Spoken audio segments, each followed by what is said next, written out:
Good morning, everyone. It's Robert from On My Turntable. Hope you're having a great morning this morning. Saturday morning. It's a coffee kind of morning.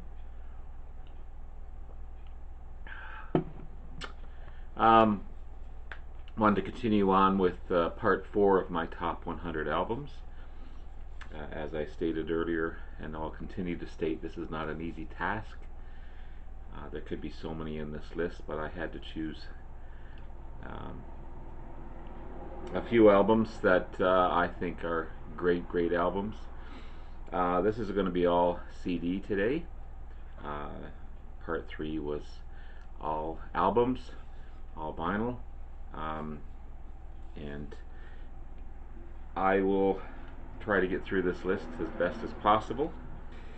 Before I get into it, please hit the like and subscribe button below. Thank you to all that have liked and subscribed so far. I greatly appreciate it.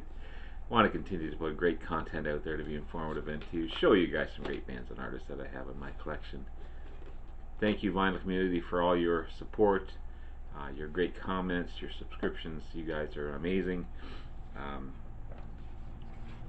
And here we go. So, from this awesome box set that I received not too long ago, a couple of months ago I guess, I chose one of my favorite albums from it. This is Fair Warning by, of course, Van Halen.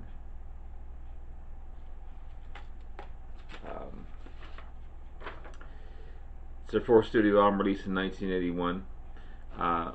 Wasn't their most commercially successful album, but still had a couple of great singles off it. So this is Love and Unchained. Darker, brooder album for sure.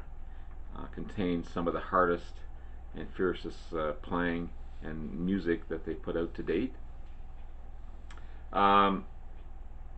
Their previous albums were more party songs.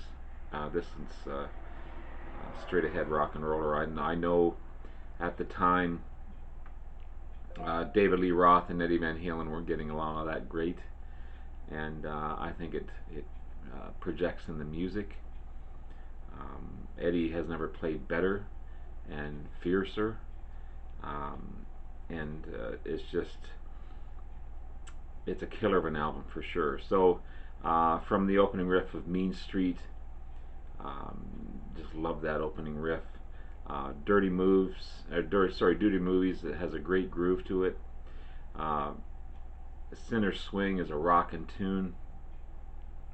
Hear About It Later, love the guitar work in Hear About It Later. It's a great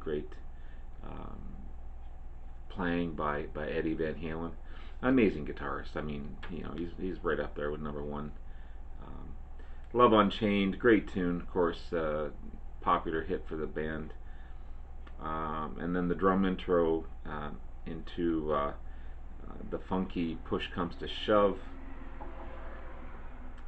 And then right back into, so this is Love, another cool tune, and then spacey, Afternoon in the Park, kind of a spacey tune for sure. And then back into an in-your-face rocker, One Foot Out the Door. Just an amazing album from start to finish. One of my favorites from the band.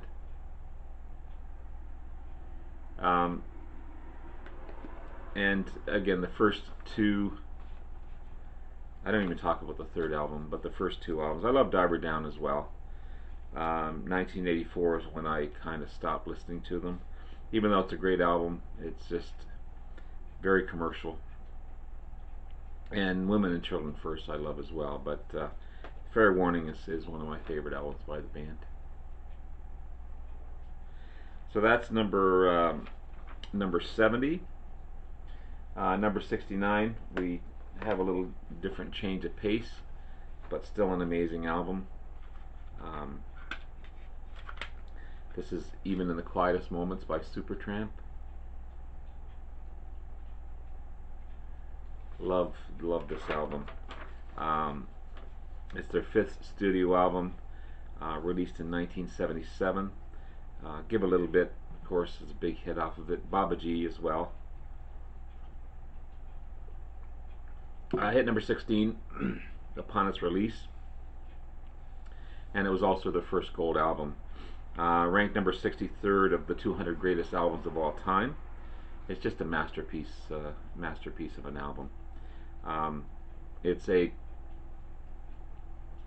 softer album, I guess, if you rank them by their sound, but from start to finish, I mean, you've got Give Her a Little Bit, amazing, even in the quietest moments, one of my favorites. And my all-time favorite on this one is From Now On. I just love the piano entry in From Now On. And it's just a powerful, powerful song, and it gets you every time you listen to it. So that's number 69.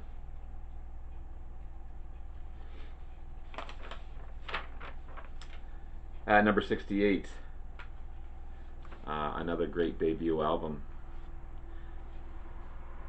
This is Lynyrd Skynyrd, pronounced Lynyrd Skynyrd. A wonderful, wonderful debut album, and probably one of my favorites from the band as well. Released in 1973. You got Gimme 3 Steps, you got Simple Man, you got Tuesday's Gone, and Freebird, all on the same album. It's an epic album from start to finish. For a band like this to come out with this powerful of a debut album is kind of unheard of, really. So I kind of rank the songs from least to best, and there's no least song on here, it's just how I've ranked them. So you got Mississippi Kid as the least favorite, I guess. Then you got Things Going On, I Ain't the One, Poison Whiskey, the Wonderful Tuesday's Gone. Then you got Gimme 3 Steps. Then you got Simple Man, amazing song, Simple Man, great message in Simple Man. And then of course Freebird. So what a great, great album. It's awesome. At number 67, one of my favorites from this band, and I love these guys. I got a big chunk of their discography. I don't have a lot of their newer stuff, but I've got their basic great, great albums. And as usual, this could have ranked much higher or lower in the list, depending on which way you look at that list. But I ranked this at number 67. This is Sabbath Bloody Sabbath by Black Sabbath. A wonderful, wonderful album. It's their 5th studio album, released in 1973. National Acrobat, love the opening riff of it. Rick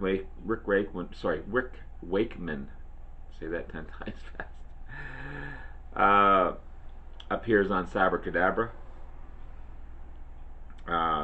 Except for Fluff, there isn't a weak track on the album. They could have not put Fluff on there. I don't know why they did, but there's some strange moments on the album, but the good moments are very, very good. You've got the opening of Sabbath Bloody Sabbath. What a way to start off an album. And then there's the National Acrobat, one of their best songs ever, in my opinion. And the intro to Sabracadabra is amazing. And then you've got Killing Yourself to Live, awesome instrumental. Then you got that spacey Who Are You? And then you go right back into the rock and Looking for Today. And then you got the proggy Spiral Architect. Just from start to finish, a great, great album. Always been one of my favorites. Paranoid, of course, is their big commercial success, but I love Sabbath Bloody Sabbath. So that's number 67. Number 66, another debut album. It's The Doors.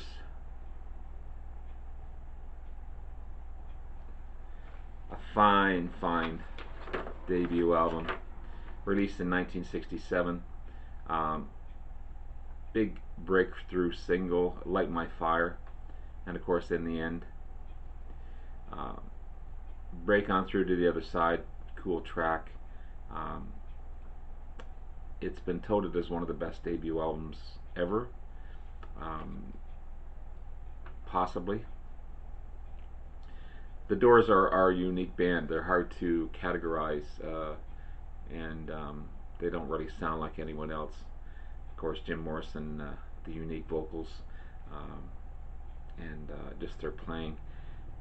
The Crystal Ship is an awesome track. Soul Kitchen, of course, 20th Century Fox. Just a great album from start to finish. And one of my favorites from the band is that I've got all their discography on, but this is one of my favorites from the band. I only have a couple of these guys, and I don't know why, I just do. But this is Sticky Fingers, Rolling Stones. That comes in at number 65. It's their 9th studio album. It's their 9th British release and their 11th American release. And released in 1971. Of course, it has Brown Sugar, Bitch, Wild Horses, and Sway as far as singles. One of their best albums, in my opinion. It's kind of a mixture of slow bluesy songs, a few countrified songs on it, but just those 4 songs alone. Wild Horses just takes you away. Of course, Brown Sugar, the Rockin' Brown Sugar. I'm not sure how politically correct that song is these days, but it's a great album. That's number 65. At number 64, this is a band I'm still discovering, but I think they're remarkable. I think they don't get their dues that they should. This is Wishbone Ash Argus. Wishbone Ash is a remarkable band. Proggy, bluesy, dual guitars.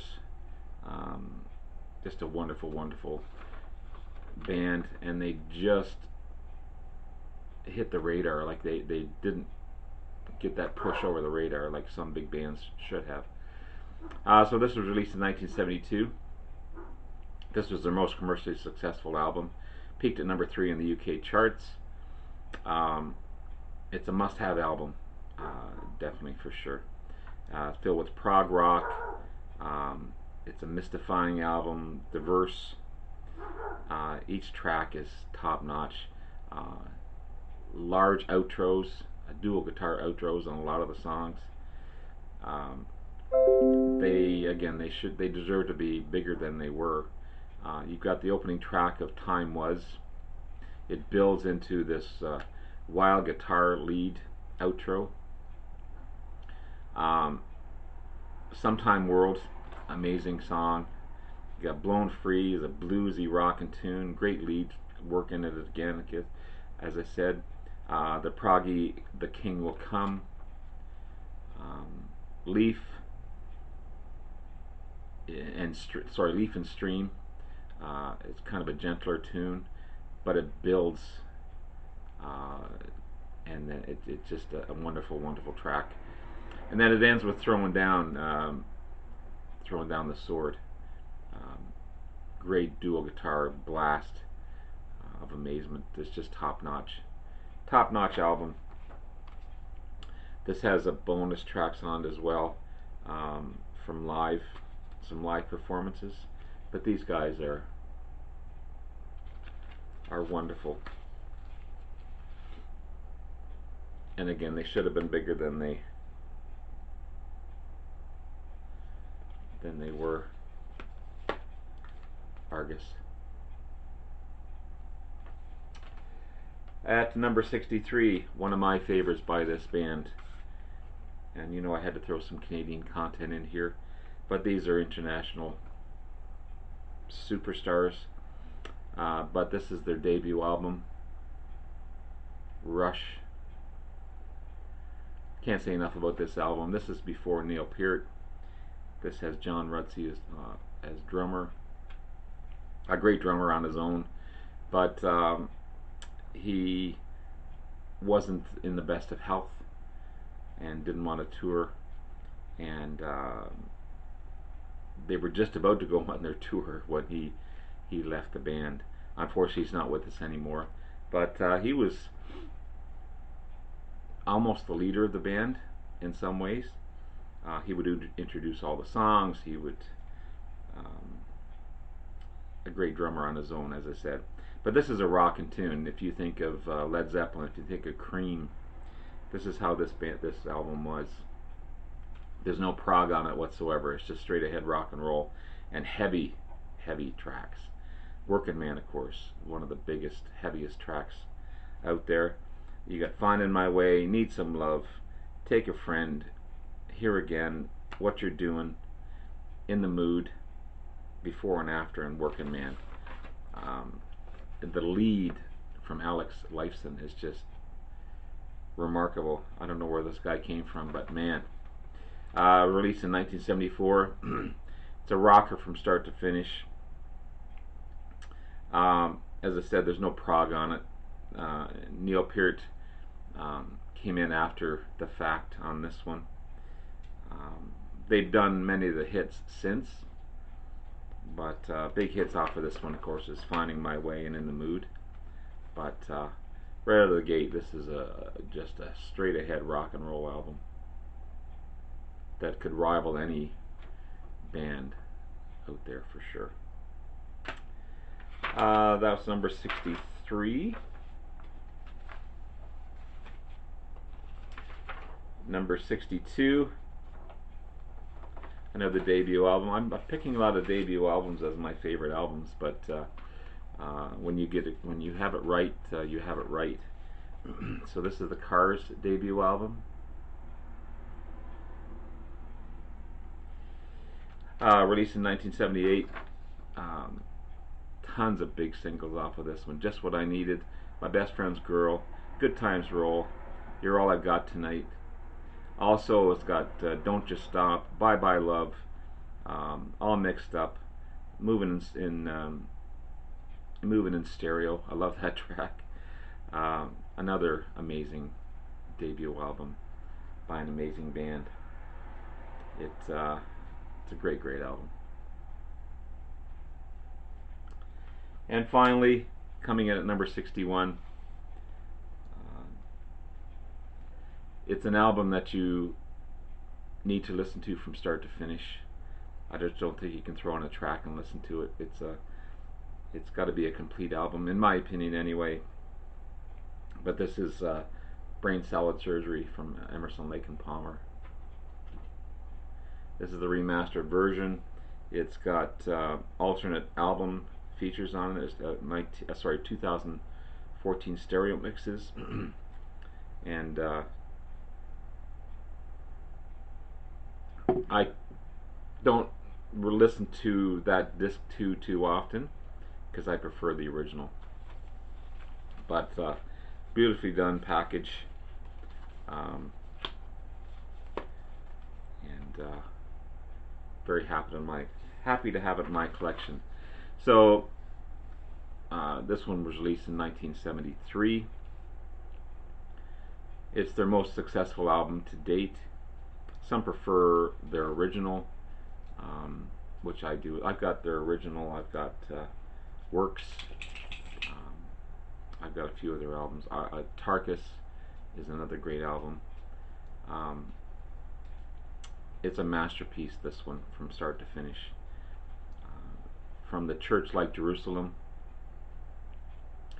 to Toccata, a spacey wild tune, and then it calms down to Still You Turn Me On, and then they get the funny and weird Benny the Bouncer, which almost kind of doesn't belong on this one, but it kind of fits at the same time. And then Welcome Back My Friends and Carnival Evil Part 2. Then you got that Carnival Evil second and third impressions to end off the albums, and they pretty much highlight each member's playing. And as I said earlier, an album you need to listen to from start to finish. Great, great stuff. So there you have it. There's my 70 to 71 Part 4 of my 100 greatest albums. Again, no easy task, but it's been a lot of fun going through this stuff. Hope you enjoy, and we'll talk to you again soon. Take care. Bye now.